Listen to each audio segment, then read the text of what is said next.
Hi everybody, it's Ben Songrath from EdTech Teacher, and today we are going to look at part 2 of my video series on Book Creator for Chrome. I released a part 1 video that goes into pretty good detail about all the different things you can do with Book Creator, how you actually make a book, where that stuff goes, all the ins and outs, and the logistics of that type of thing as far as like creating a book or how your students can create a book. This video, we're going to focus on the library portion of it and sharing. So Book Creator, one of the cool things that you can do on Book Creator for Chrome that you can't yet do, as I say this in June of 2018, do on the iPad app is collaborate and share through libraries. So it's really cool feature that they have that they allow teachers to create a library, share that with students, so students can then join the library, and then students can then, if they have the paid version, be able to collaborate on the book in real time. So it's a really cool feature that Book Creator has offered in an environment that really doesn't quite exist with any other particular app right now. So again, we're going to jump into this, and some of the stuff that's in here is going to be paid features, but other stuff is going to be part of the free plan with the libraries. You'll just have to figure out where you fall on that equation when you're looking to leverage Book Creator in the classroom. So without further ado, let's jump right into the Book Creator fun. Okay, so here we are in my Book Creator account. So this is my teacher account, and we will be showing you how to add students here shortly. But inside of this account, you can see when I jump in, I immediately am in my books account. So these are all books that I have either created and or imported as examples that I use in workshops. So what I want to do now though is I want to create a library that my students can join. So the important thing to remember is that my books is not the library that's going to happen in. To do that, you need to go up to the top here where it says my books and click on the drop down. When that happens, you're going to see you get this list. So you can see here underneath libraries, these are the different libraries that I've already created. And then down here, these are libraries that I've joined that people have asked me to join so I can see the books in there. So your students will see a similar view when they join in. They won't have anything other than their My Books library, or the library that you offer them to join, I'm sorry. So here we are. And now what I want to do is I want to create a new library for my students. So I will go down here to underneath of all these and I will say create new library. I'm going to name my library. And then I can have a couple of different options where I allow Google image searches to take place. You can turn that on or off. You can also turn off and on students can read each other's book. Next, I'm going to go ahead and say invite people to my library. So this is when I'm going to click on this and I want to now give this code to my students. So this is a code that's going to basically allow my students to join my library. So I have a student account open in a back window here. So I'm just going to slide this over so you can see a split screen between the two. So this is my student account over here. I'm just going to click in here and I'm going to enter in the code to join the library. And then hit go. And you can see that now my student, just like that, is in the Book Creator video library. So there's a couple different things that can happen. Is one, you could just turn your kids loose to start making new books. So if I'm over here and my student wants to create a new book in the library, they can click New Book, choose the shape that they want to, and you can see immediately it pops up in my teacher view over here that Writer has created a new book. So while Writer is in here editing the book, the new book automatically pops up, and that was really fast. If I go back and Writer decides that he doesn't want this book and he goes in and deletes the book, now immediately on the left hand side the book disappears. So it's pretty cool that it's that fast of a situation. Now here's something else to consider, that maybe you want to create a template book for your students. Well, you can do that a couple different ways. The first way is you can just be in the same library as them and you can go up and say new book and you can create the book, and you can see over here in the student side a new book by Ben Songrath has appeared. So I can go over here and I can drop in, say, a title, hit done, and now that should, you can see it automatically pops up super fast. It's pretty amazing, right? And what my students can do is they can actually go down here and they can say, they can go to the little library icon or the little book icon and say copy book, and they could copy the book to their library. And now over here they have a copy of a new book by Writer Songrath. He could then go in and delete the name and change it to Writer's book.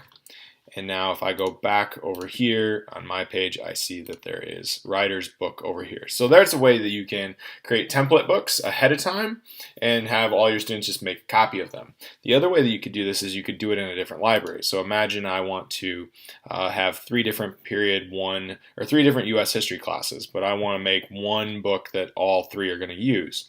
Well, I could make that in my books, say this medieval Japan book here. And then it's in my books library and not in my book creator video library that Writer's in right now. What I could do is I could go here to the books icon and say move to library, and then select the book creator video library. And now that book has been moved over here to this library and the book creator video. Now, important to note, it took it out of my books library there and sent it there. If I wanted to keep this as, say, my template, I would have had to have said, like in this example, I would go copy the book and then send the copy over. So if I wanted to keep that base template in my books template, that's what I would have done there. Instead, I just sent it over. So I'm going to jump back over in here to book creator video library. And you can see as you go through, there is the medieval Japan book. Now, what's really cool about this is that your students have the ability to go in and they can see other students' work as well. Now, there's no other work in here other than just my one student, but they can click on this little group icon and say show everyone's books, and then everybody's books will appear in the library. Or they could toggle it off and they could just see the books that either I, the teacher, shared with them or the ones that they created. So that's a pretty slick feature.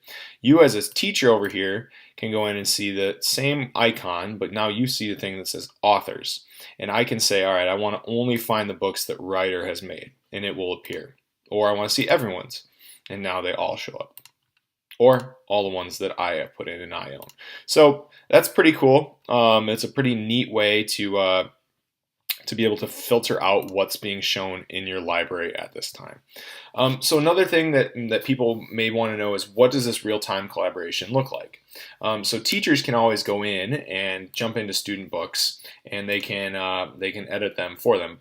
Same way it works with students. So if student A, if Writer here wants to collaborate with one of his classmates, he can actually go down here to the share and then say collaborate.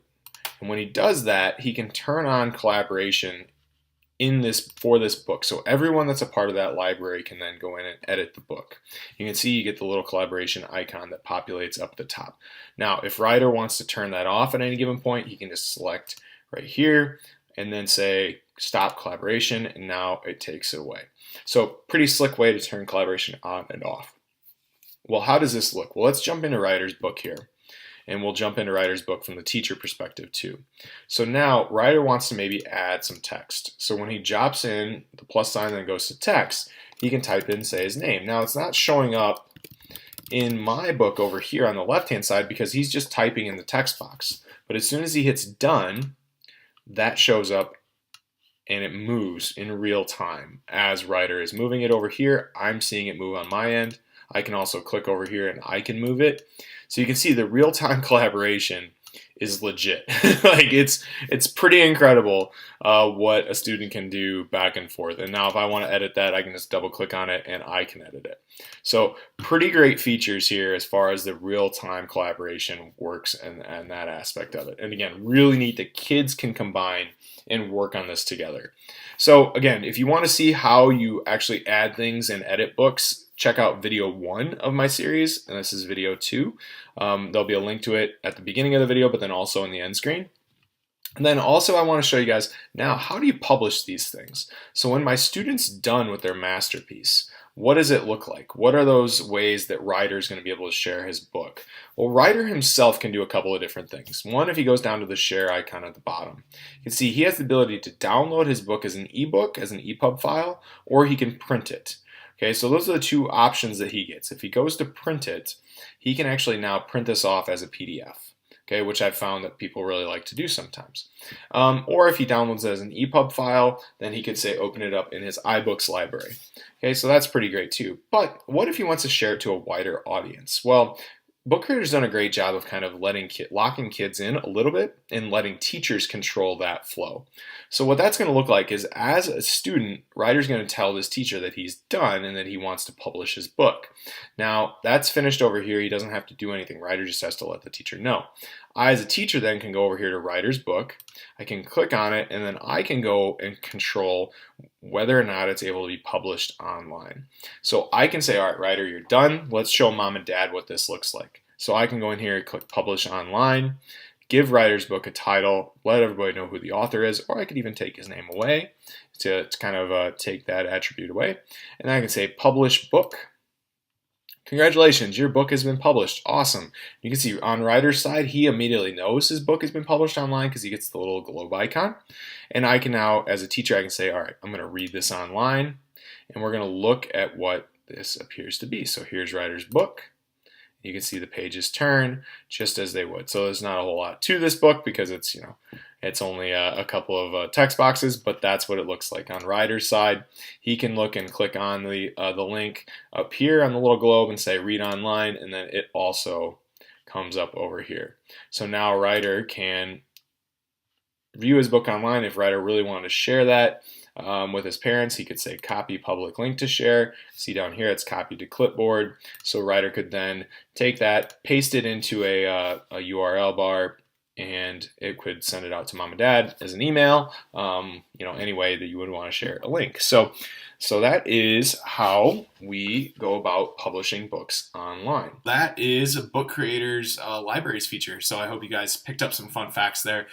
Pricing structure and everything is listed on Book Creator's website, so you can see what you can get for the free plan. But then you can also see what you get when you do pay for the full version. There's two different versions, two different levels that you can go for, and those both include the collaboration feature, which I think is a really cool option for students. So that's the two-part Book Creator series. As soon as the guys release more updates, I will for sure crank some more videos out because it's just a really fun way to engage our students with the ability to make books and even go beyond that and create, say, like digital portfolios and any other number of options. So thank you guys for watching. Feel free to subscribe to me here, and then follow me on Twitter at Mr_Songroth.